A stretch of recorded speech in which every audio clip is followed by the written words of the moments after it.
여러분 안녕하세요. 롱장입니다. 오늘은 한국 부동산 시장의 가장 큰 문제 중에 하나를 여러분에게 말씀드리고 싶어서 영상을 켰습니다.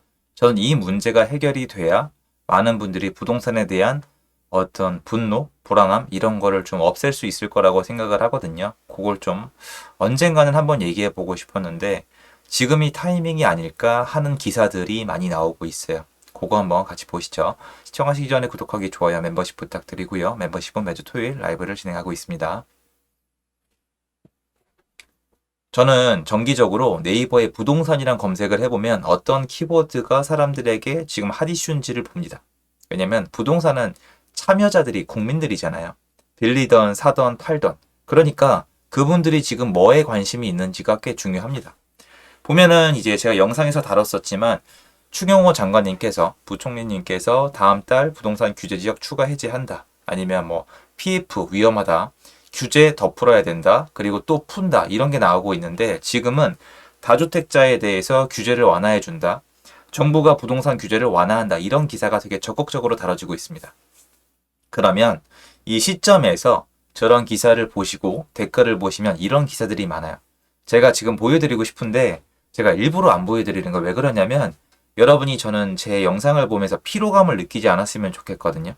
저 종종 이런 분들이 많이 계세요. 참고로 저는 그게 어떻다고 평가할 입장이 아닌데 악플을 올려요. 그러니까 자기 영상에 악플을 올려요. 자기 영상의 악플을 그거를 스크린샷을 찍어서 올린 다음에 그거에 대해서 반박을 하거나 그거에 대해서 설명을 해요. 또는 댓글들을 쭉 읽는 시간을 가져요. 요런 거를 많이 하시거든요. 근데 그게 나쁘다는 게 아니라 이게 저는 이 크리에이터 분들이 이걸 알아주셨으면 좋겠어요. 당연히 아시겠죠? 저보다 훨씬 더 오래 하시고 잘하시는 분들이 당연히 아시겠지만 여러분을 좋아하는 분들도 계세요. 시청자분들의 대다수가 여러분을 좋아해서 보시는 거거든요. 근데 그분들이 영상을 켜서 인상을 찌푸린다고 생각을 해보세요. 사실 라이브를 키잖아요. 라이브를 키면은 분탕질을 치는 분들이 계세요. 그러면 그분들 반박하고 이러는 거 할 수 있겠죠. 그런데 나를 좋아하는 분들이 그걸 보시면서 얼마나 약간 거북스러울까요? 그거 보러 오시는 게 아니잖아요. 나를 보고 내 목소리를 듣고 도움이 되는 내용을 얻고 싶으신 거잖아요. 그게 얼마나 감사해요. 그럼 어느 게 더 감사할까요? 나를 좋아해서 찾아오시는 분들 아니면 악플을 남기시는 분들 중에서 사실 어쩔 수 없이 크리에이터도 인간이기 때문에 나를 찾아와 주시는 분들에게 더 감사하다면 이분들이 싫어하는 일은 안 하는 게 좋거든요. 전 그래서 안 보여드리는 거예요. 왜냐면 지금 유튜브에 추경호 장관님 치면은 거기 요새 언론사에 많이 나가셨어요. 어떤 뉴스에. 그래서 지금 내년 한국 경제에 대해서 전반적인 브리핑을 해주셨는데 내용이 전 상당히 좋았거든요. 근데 댓글이 장난이 아니에요. 엄청 안 좋아요. 그러니까 이대로 두면 되는데 거의 내용을 살짝 정리를 해드리면 부동산은 어차피 하락할 거에서 하락할 거고 이제 옛날 10년 전 가격으로 돌아갈 건데 왜 방해냐? 왜 또 오버질이냐? 그리고 뭐 여기 장관들이 다 노도강에 집을 몇 채씩 갖고 있어서 또 꼼수 부리는 거다. 차명으로 갖고 있다. 뭐 이런 것들이 득실득실해요. 근데 사실 제가 하고 싶은 얘기는 그분들이 문제라는 게 아니에요. 그리고 추경호 장관님이 문제라는 것도 아니에요. 제가 얘기하는 한국 부동산 시장의 가장 큰 문제는 그냥 이거 자체예요. 반반. 그러니까 약간 짜장 반, 짬뽕 반 이런 거 있잖아요. 매운맛, 그러니까 후라이드 반, 양념 반. 요게 문제예요. 요거랑 부동산 시장의 특성이 탁 만나면은 아주 안 좋은 문제로 발생을 하거든요. 사실은 좀 얄밉게 들릴 수도 있겠지만 제가 부동산 시장에 참여하는 이유 중에 하나이기도 해요. 전 이게 개선이 안 될 거라고 생각을 하거든요. 보시면 추경호 장관님이 발표한 내용에는 부동산 규제를 완화하겠다는 내용이 많이 들어가 있어요. 그런데 사실 제가 일부러 이거를 꺼냈는데 저는 이 의견에 가깝거든요, 요거, 여러분. 저는 아직 멀었다고 봐요. 무슨 규제를 완화? 누가 봤을 때는 되게 완화를 해주고 다주택자를 위해 주는 것 같지만 아직 멀었어요. 지난 몇 년 동안에 주택 가진 사람들이 때려 맞은 거에 비하면 지금 아무것도 안 해준 거나 비슷하다고 저는 생각을 하거든요. 혜택을 줘야 살까 말까라고 생각을 하는 저 입장에서는 아직 멀었는데 사람들은 난리를 친단 말이에요. 그 문제가 뭐냐? 이거보다 더 앞단으로 가셔야 돼요. 지금 일어나고 있는 현상은 부동산 시장의 큰 문제 중에 하나가 아니에요. 사람은 항상 찬성하는 사람이 있고 반대하는 사람이 있어요. 정치도 거의 보면 다 자기가 옳다고 믿어요. 정치는 여러분 해결이 안 돼요. 여러분 설이나 연휴나 크리스마스에 모이면 가족들끼리 정치 얘기하는데 서로 성향 다르잖아요. 그럼 결론이 나와요? 결혼관이 부모님이랑 나랑 달라요. 그럼 대화하면 결론이 나와요? 학교 갔는데 나를 미워하는 친구가 있어요. 대화하면 서로 풀려요? 안 풀리잖아요. 이게 누구의 잘못이 아니라 원래 그래요. 제가 뭐 대단해서 받아들이는 게 아니라 저도 힘들고 저도 미워하는 사람 있고 좋아하는 사람 있고 다 갈려요. 저도 여러분이랑 똑같은데 제 결론은 살아보니까 어쩔 수 없다. 자연의 법칙이다라고 받아들였어요. 대화로 안 풀려요. 좋아하는 사람이 있고 싫어하는 사람이 있단 말이에요. 추경호 장관님이든 옛날 정권의 다른 분이든 뭐 김현미 장관님이든 아니면 여기 추경호 장관님이든 누가 얘기를 하잖아요. 아니면 원희룡 장관님이든 누군가 얘기를 하면은 찬성하는 사람이 있고 반대하는 사람이 있어요. 항상 반반이에요. 밸런스가 바뀔 뿐이에요. 반반이기 때문에 무슨 말씀을 하셔도 제가 무슨 얘기를 해도 싫어하는 분들은 항상 있어요. 그리고 좋아하는 분들도 항상 있어요. 저는 저를 좋아하는 분들을 위해서 최선을 다할 거예요.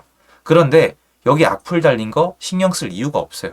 당연한 거니까. 근데 문제는 부동산 시장의 문제의 근원은 이 앞단에 있어요. 뭐냐면은 이게 이거랑 합쳐져서 그래요. 정치. 정치는 선거를 하거든요. 선거를 하면 표를 받아야 돼요. 근데 문제가 뭐냐면 제 영상은 좋아하는 분들을 위해 찍으면 그만인데 정치하시는 분들은 표를 받으려면은 나를 싫어하는 사람들의 표도 땡겨와야 돼요. 집토끼, 박토끼 이런 거랑 비슷해요. 밖에 풀려있는 토끼를 데리고 오느냐, 집토끼를 단속하느냐 이것도 문제고 게다가 잘못하면 나를 좋아하던 사람들이 이탈을 합니다. 근데 이탈하는 정도가 아니라 내 적에게 가서 쓰죠. 그러니까 문제가 큰데 지금 이런 걸 발표하기 전에 사실 지금 늦었거든요. 시장을 바라본 제 입장에서 봤을 때는 이거 완화 정책 자체가 되게 늦었어요. 근데 왜 이렇게 늦어졌을까요? 맞아요. 반대 여론의 눈치를 많이 본 거예요. 특히 국토부 장관님께서 너무 예민하게 반응하셨어요. 다주택자를 도와준다. 투기 세력이다. 토건 세력이다. 너 여기저기 집 여러 채지. 이런 거. 이런 반대 의견 때문에 제때 못해요. 그런데 부동산 시장의 특성이 있어요. 뭐냐면 규제를 완화하던 규제를 하던 공급을 하던 계획을 하던 신도시를 만들던 뭐 하든 간에 시간이 오래 걸려요. 그런데 이 시장에 문제가 발생하면 지금 발생하거든요. 자, 지금 시장에 문제가 지금 발생했죠. 막 추락을 하고 있잖아요. 거래량이 안 나오고 있잖아. 내수 경기 침체하고 그리고 취득세 안 거치고 다주택자들 죽어나가고 있고 전세금 못 돌려주고 있고 막 은행들의 대출을 감내만해 이렇게 다 무너져 내려가고 있잖아요. 그럼 지금 바로 해결이 될까요? 바로 해결이 안 돼요. 그런데 이런 전조 증상이 언제 일어났죠? 2021년도 10월 달이면 읽어낼 수가 있었어요. 왜냐면 2021년도 10월 달부터 거래량이 2,000건 밑으로 내려가서 살아나오지를 못했거든요. 통계로 봤을 때는 2021년도 10월 달 이후로 6개월 후에 알았어야 돼요. 왜냐면 역사적으로 이렇게 거래량이 2,000건 밑으로 내려가서 6개월 이상 간 적이 거의 없거든요. 특이한 현상이 아니고서. 그러면 2021년도 중반, 그러니까 2022년도 중반이요. 죄송합니다. 올해 중반은 알았어야 돼요. 올해 중반에는 침체됐다. 이거 중반도 아니고 상반기 여러분. 2022년도 상반기에는 시장이 이대로 가면 맛이 가겠다는 걸 알았어야 되거든요. 근데 대선한다고 정신이 없었고 대선 끝나고 지지도 때문에 뭘 못하고 여기저기 간을 봤잖아요. 그러면서 시장이 여기까지 흘러오면서 최악의 시장이 됐거든요. 최악의 시장이 되면 살려내기 더 힘들어요. 그럼 지금 규제 완화한다고 바로 효과가 있을까요? 없단 말이에요. 이게 시장의 문제점이에요. 규제를 하던 완화를 하던 반대하는 사람이 있고 표를 얻어야 되는 정치인 입장에서 정치인이 이걸 하기 때문에 제때 그 타이밍이 안 나와요. 그래서 뭐가 나오냐면 병목 현상이랑 폭락이 나와요. 2022년도 시장은 여러분 그냥 폭락이에요. 이 정도로 가격이 내려갈 수가 쉽지가 않거든요. 근데 거래량을 보시면 굉장히 적은 거래량이 하락을 이끌었고 시장이 완전히 침체가 돼서 멘탈이 나가 있거든요. 근데 이걸 또 완화를 하게 되면은 너무 많이 내려가 있었잖아요. 이게 또 잘못하면 다시 올라갈까봐 걱정이신데 실제로 그런 케이스가 나올 수도 있어요. 그러면 또 엄청난 비난을 듣으면서 또 다른 걸 해야 된단 말이에요. 다시 뭐 규제를 해야 되는가. 이런 식으로 한국의 부동산 시장은 컨트롤이 너무 어려운 게 뭐냐면 그냥 자유시장으로 갈 거면 자유시장으로 가든가 정부가 컨트롤 할 거면 컨트롤 하든가 둘 중에 노선을 잡고 쭉 가면 되는데 찬물 더운 물 찬물 더운 물이 아니라 끓는 물 얼음물 끓는 물 얼음물로 가는 게 문제인 거예요. 다시 얘기해서 2022년도에 여러 가지 폭락을 할 수 있는 여러 가지 안 좋은 여건이 있었잖아요. 전 이게 큰 사건이라고 생각을 하거든요.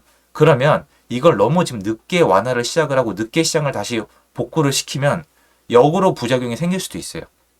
그러니까 저는 지금 그게 약간 보이는 거예요. 시장이 이상하게 떨어진 것처럼 시장이 올라갈 때 사실은 회복인데 사실은 반등이라고 표현하기도 뭐하거든요. 시장이 무너졌던 거니까 일정 부분은 회복이 될 건데 그게 급등, 반등, 폭등으로 다뤄질 수도 있거든요. 근데 문제는 여기서부터예요. 또 문제예요. 뭐냐면 이게 나왔잖아요. 반등, 폭등, 그러니까 뭐 규제 완화의 부작용이라고 나왔잖아요. 만약에 이게 다시 시세가 올라가잖아요. 사실은 회복되는 건데 그럼 사람들이 어떻게 받아들일까요? 그게 또 문제인 거예요. 왜냐면 그때 가서 그거를 또 바로잡기가 어렵거든요. 시장의 어떤 이 파동을 좀 이렇게 좁게 잡으면 컨트롤이 쉬운데 이게 너무 크니까 이게 컨트롤이 안 되는 거예요. 제가 봤을 때. 지금도 마찬가지예요. 지금 완화 늦었어요. 너무 많이 늦은 게 시장이 완전히 침체가 돼서 처음 물꼬를 터줄 시장 거래량을 늘려줄 사람이 너무 적어요. 지금 누가 집을 사겠어요? 무슨 대단한 혜택을 준다고 지금 주택 가진 사람들 다 죽어나가게 생겼는데 역전세나게 생겼는데 쉽지 않단 말이에요. 그러면 안 되면 계속 풀 수밖에 없거든요. 그럼 계속 푸다가 물꼬리 세지면 이게 시장이 갑자기 움직일 수가 있거든요. 그러면 그때 가서 갑자기 움직인 부분이 마음에 안 들려고 제거가 안 돼요. 그러니까 서로 계속 눈치를 보면서 계속 뒤로 늦추다가 핑계를 댈 수 있을 만큼 부작용이나 순작용이 나왔을 때 겨우 늦게, 꼭 늦게 뭔가를 하니까 이 역작용이 나올 때 또 뭔가 못하는 거예요. 그래서 여러분 보면은 부동산 한국 시장은 계속 폭등했다가 내려갔다가 그러니까 폭락이라 비슷해요. 폭등했다가 쫙 내려갔다가 쫙 올라갔다가 쫙 내려가 이거를 반복을 해요. 이 이유가 이거예요. 정치와 연관됐고 규제를 할 수 있기 때문에 규제를 안 하고 자유시장으로 쭉 가면 언젠가 잡혀요 그냥. 미국 보세요. 규제 안 하잖아요. 그런데 이걸 반복을 하면 여러분 보시면 규제를 세게 했다가 완화를 또 했다가 규제를 또 했다가 완화를 했다 반복을 하면은 시장의 역사는 반복될 가능성이 높아요. 그거를 알고 가시는 게 좋아요. 근데 지금 완화를 하잖아요, 여러분. 만약에 완화를 했을 때 시장이 그냥 내려간 상태에서 L자로 이렇게 조용히 가면 이제 문제가 없는데 그게 어려워요, 사실은. 여태까지 그래서 문제인 거예요. 완화를 했다 하면 폭등을 하니까 또 욕을 해요. 그럼 또 규제를 하니까 또 응원을 해요. 근데 또 내려가면 정부가 못 버티니까 또 완화를 해요. 근데 완화하기 전에 제때하면 되는데 욕을 먹을까봐 나중에 늦게 해요. 그러니까 또 나중에 부작용이 생겨요. 이 반복이 되기 때문에 한국 부동산 시장의 특성을 잘 아셔야 됩니다. 끓는 물, 얼음 물 이걸 반복하다 보니까 시장 시세도 여러 가지 부작용이 나오고 있거든요. 그래서 앞으로의 시장을 면밀히 보시는 게 좋습니다. 그렇게 될 거란 뜻이 아니라 지금 저는 이 완화가 약하기도 하지만 너무 늦게 너무 한꺼번에 하는 게 아닌가라는 생각도 들거든요. 그러면 또 시장은 그 속도와 그 정도에 따라서 또 다른 부작용이 생길 겁니다. 어쩔 수 없어요. 이전 정권에서 잘못해놨기 때문에 바로 잡을 때도 부작용이 생길 수밖에 없고 이것조차도 야당의 반대에 맞서야 되고 정말 수많은 욕을 먹으면서 겨우겨우 해내야 됩니다. 근데 이거 못 지키면 정부가 못 버티거든요. 정부가 못 버티면 기업이랑 개인이랑 은행도 없는 거거든요. 근데 사람들은 그건 모른단 말이. 정부는 잘해야 본전이에요. 그러니까 뭔가를 적극적으로 하기가 어려워요. 앞으로의 시장도 이거의 반복이 아닐까 걱정도 되고 전 어쩔 수 없다고 생각하지만 또 지켜봐야 된다고 생각도 듭니다. 알려드리고 싶어서 영상 찍었습니다. 감사합니다.